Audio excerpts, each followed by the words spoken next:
আজকে আমার হাজবেন্ড থাকলে আমাকে এইভাবে মারতে পারতো না। আমার বাচ্চাদেরকে সাহস ছিল না, এই সাহসটা ছিল না আমার। আমি এখনো বলতেছি আপনাদের এখানে যে স্বামী যদি 10টা বিয়েও করে তাও স্বামী থাকা জরুরি। আমি বলতেছিলাম যে আমার হাজবেন্ড মৃত না, আমার হাজবেন্ডকে অক্সিজেন দেন, অক্সিজেন দেন আমার হাজবেন্ডকে। তো তারা মৃত বলা মর্গের দিকে নিয়ে যাচ্ছিল। আমি মর্গের ভিতরেই ছিলাম আমার হাজবেন্ডকে নিয়ে জড়ায় ধরে। আজকে আমার হাজবেন্ড থাকলে আমাকে এইভাবে মারতে পারতো না। আমার বাচ্চাদেরকে সাহস ছিল না, এই সাহসটা ছিল না। আমার হাজবেন্ড থাকলে কেউ আমাকে কিছু বলবে। তারপরে যে আমার ছেলেকে মারধর করছে, আমাকে মারধর করছে, ভিডিও আছে। আমি বললাম না যে আমি কিছু না বললেও তারা বলে যে আমি হুমকি দিছি ধমকি দিছি, অনেক কথা বলে। তো আমি ভিডিও করে রাখছি একটা, যে ছেলেকে দাঁড়া করে রাখছি যে তোরা ভিডিও করবি। হ্যাঁ, এখন আমি আরজি নীরব ভাইয়ের এখানে গেছিলাম, টিকটকে মনে করেন প্রচুর পরিমাণ ভাইরাল হয়ে গেছে আমার এই কথাবার্তাগুলা।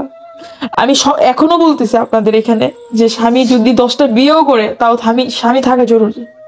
তো আমার বাচ্চাকে আমি ভর্তি করতে পারবো কি পারবো না জানি না, তবে আমার এক বোন 2000 টাকা দিছে, আরেক বোন 2000 টাকা এরকম ওদেরকে দিছে। ওদের শীতের কাপড় আর দেখা যায় একটা ব্যাগ কিনছি ওর জন্য। মূলত এই শীতের কাপড় আর ব্যাগ নিয়েই লাগছে। ওরা চাইতে গেছে ওর কাকার কাছে, ওরগুলা ওর হয় এখন, মানে ওর বাবা যা দিয়ে গেছে কিনে। তো এখন বলতে চাইতে গেছে, তো বলতেছে যে আমি কি তোদের বাপ হই, আমি কি তোদের বাপ হই, আমি তোদেরকে দিব? তখন আমার ছেলে বলছে যে আপনি আমার বাপ হবেন কেন, এখানে তো আমার বাবার টাকা অধিকার আছে, আমার দাদার অধিকার আছে, আমরা পাবো। আর আমার আম্মুর 4.5 লাখ টাকা আছে। হ্যাঁ, তো বলতেছে এই দোকান তোমার দাদা আমার কাছে বেচে দিয়ে গেছে। আপনি এত কিছু জানি না, আমার আম্মুর টাকা আছে, আমাদের অধিকার আছে। হ্যাঁ, তাহলে দান করলাম তুমি করে যাও। 2টা ট্রাউজার কিনে দিছে 130, কত দিয়ে বাবা, 2টা ট্রাউজার কিনে দিছে 130 টাকা দিয়ে শুনছি, আর এক জোড়া স্যান্ডেল কিনে দিছে 90 টাকা দিয়ে। আর ওই পুরাতন ব্যাগটাই সেলাই করে দিছে। কই ব্যাগটা, আচ্ছা ঠিক আছে বুঝলাম, সেলাই করে দিছে, কয় তোদেরকে দান করলাম। পরে আমার বাবা ছেলে বলতেছে দান করলাম কি শব্দ, মানুষ চাচা হিসাবেও তো দেয়, আপনি দান করলেন মানে? পরে এটার জন্য আমার বাবাকে পাঠাইছি ওদেরকে নিয়ে, যে 4.5 লাখ টাকার স্টাম্প সহ।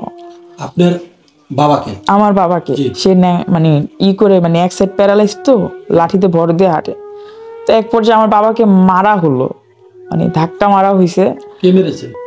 মারছে পাশের আরেকটা দোকানদার, বাবার গায়েও হাত দেয়, নানান রকমের নেশা পানি করে। আমার হাজবেন্ড দেখতে পারতো না, আরিফ নামের। হ্যাঁ, তো চা দোকানদার আমার বাবাকে বলতেছে যে তোর মেয়ে কি, তোর মেয়ে স্বামী মারা ফেলছে।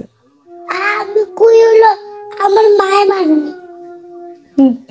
তো তখন আমি ছেলেকে, পরে আমার শরীর তখনও খারাপ, এই মাথার প্রবলেমই আমার। তো ওর বাবার এইগুলা নিয়ে একটু ডিপ্রেশনে থাকি বেশি। তো আমি গেলাম, ওদেরকে পিছে নিয়ে গেলাম। আর আমার যে আমি যদি কিছু বলি, তারা বলে মানুষের কাছে বানায় অনেক কিছু বলে।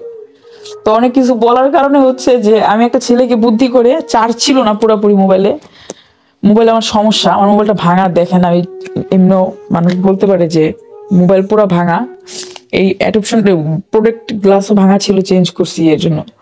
তো মোবাইলের সমস্যা লাউডে, তো ধরাইছি পরে আমি বলছি যে ক্যামেরাটা ধরে রাখবি, কেন আমি কথা না বললেও তারা অনেক কিছু বানায় বলে। তো ওদেরকে পাঠাইছি। পাঠানোর পরে আমি ওই চা দোকানদারকে জিজ্ঞেস করলাম যে আপনি কি দেখছেন আমি আমার হাজবেন্ডকে মার্ডার করছি? বলতেছে যে দেখার কি আছে, সবাই তো জানে। আমি কি, ম্যাজিস্ট্রেট যেখানে প্রমাণ করছে যে আমি নির্দোষ, ওর বাবা ডায়েরি লেখা গেছে, আমি ডায়েরিটা আমি পাই নাই। তখন ডায়েরিটা আমি পাই নাই কেন, আমি তো আমার হাজবেন্ডকে বাঁচানোর চেষ্টা করবো, ঘরে কি লেখা থেকে গেছে, কি রেখা গেছে, এগুলো এটা তো দেখবো না। তো একটা কর্মচারী ছিল আমিনুল নামের, ও আমার সাথে গেছে ওইখানে ওর ওর বাবাকে নিয়ে। তারপরে সবজি বিক্রি করে ওই ভাইয়াটার নাম আলামিন, সে গেছে সরদ্দি। আমরা 3জন মিলে যাওয়ার পরে যখন বলতেছিল আমার হাজবেন্ডকে মৃত, তো আমার ভাসুর আমাকে একটা চর দিতে পারে, একটা থাপ্পড় দিতে পারে। ভাসুর আর শ্বশুর সমতুল্য আমাদের বাঙালি জাতিদের মধ্যে। তো আমার ভাসুর আমাকে এইভাবে মারধর করছে। আমি দেখাতে চাই সবাইকে যে একটা ভাসুর ছোট ভাইয়ের বোর গায়ে এইভাবে কিভাবে হাত দিতে পারে। তো আমাদেরও ছবি আছে আমার হাজবেন্ডকে নিয়ে। ভাসুরের ঠিকানাটা একটু বলে দেন, মানে আমার ভাসুর আমার কোথায় করছেন? ঘটনাটা হচ্ছে শেওড়াপাড়া, আপনার হচ্ছে মসজিদের নিচে, হ্যাঁ, hardware, Madina hardware and paint ছিল আমাদের দোকানের নাম।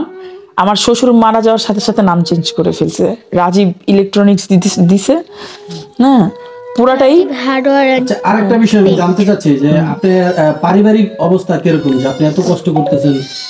আমার পারিবারিক আমার কেউ নাই, কেন আমার লাভ ম্যারেজ ছিল, আমার কেউ মাইনা নেয়নি।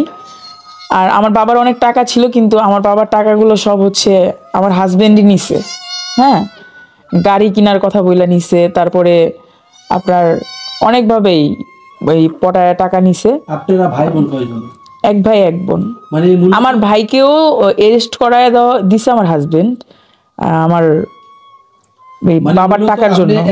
এক বাবার একমাত্র মেয়ে ছিলেন? একমাত্র মেয়ে ছিলাম, বিধায় আমার বাবা সব টাকা, মানে আমার সুখের জন্য, শুধুমাত্র আমার সুখের জন্য। ওদের যে আমাকে যে রুম দেওয়া হয়েছিল, পানি উঠতো।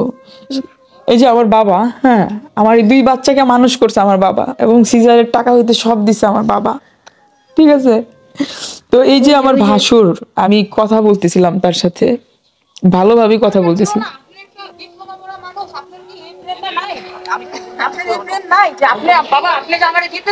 পরবর্তীতে তো রাইনের বউ আইবো বা রাইনের বাচ্চা কাচ্চা আইবো, তা আমি কি উত্তর দিব? বাড়ি বেচছে, এটা তো আপনারা তো বাইকটা ছিলেন, আপনারা বাইরা বুঝছেন, ওগুলো তো আর কথা কই না। দু জায়গায় আমার পাওয়ার দরকার নেই, ওদের খরচ বহন করা 1900 না, আপনি